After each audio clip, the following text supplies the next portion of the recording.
Carla Castano about that confrontation with Cogen after weeks of avoiding our questions. Carla? This really was our last resort after weeks of trying to politely get an interview with him. I actually talked to him earlier this week in person where he promised me an interview and then never came through.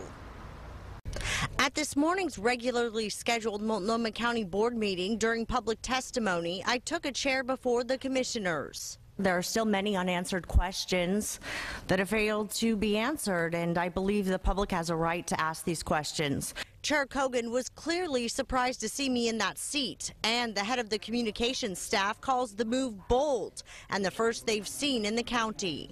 My first question, sir, how can you assure the public you can get anything done in the county when all other commissioners have tried to vote you out of office? With no verbal response at first, Cogen had a grin on his face the entire 3 minutes I was granted.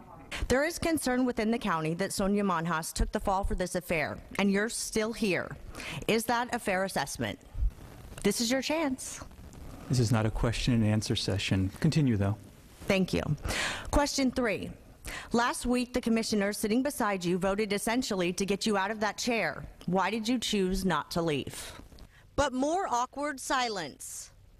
Documents prove you pulled hundreds of thousands of dollars of county funding to pay for Sonia Monjas' program when it was about to be cut. On the surface, it looks like you were trying to save her job. Please tell us why you did this. And still, Chair Cogen failed to answer the questions. And I think taxpayers believe that when you have an affair on taxpayers' dime, it becomes taxpayer business. You declined our interview request multiple times. Thank you. Thank you.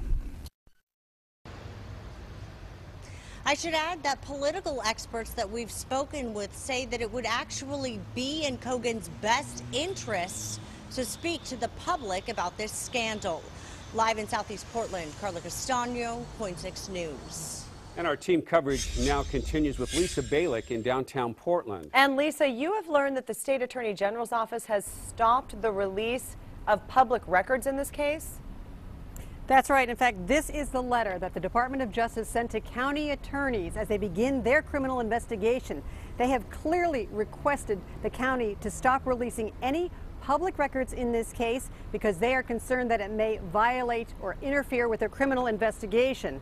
Now, taxpayers are very upset that Cogen is not answering their questions or stepping down. You are dragging me and these commissioners into your mud, and I resent that, sir, very, very much. The Cogen controversy has some voters fired up, wanting Cogen to step aside while the investigation into his relationship with a county worker is underway.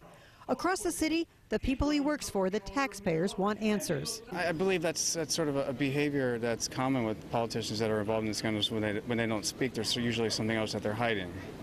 So when all that dirt comes out, then they'll finally issue a statement down the road when they should be speaking now. Answers to our questions, like whether any county money or influence was a part of the relationship. When you're in the public eye, you need to be more honest and forthcoming with people. You can't just not answer questions, and you know, you have a duty to the public to serve. A political crisis consultant says Cogen should have put it all on the table early on for his career and for the public trust. Best practice is to get this out on the first day. Take your medicine the first day, no matter how ugly it is, and then don't let the story become a second, third, and fourth day story.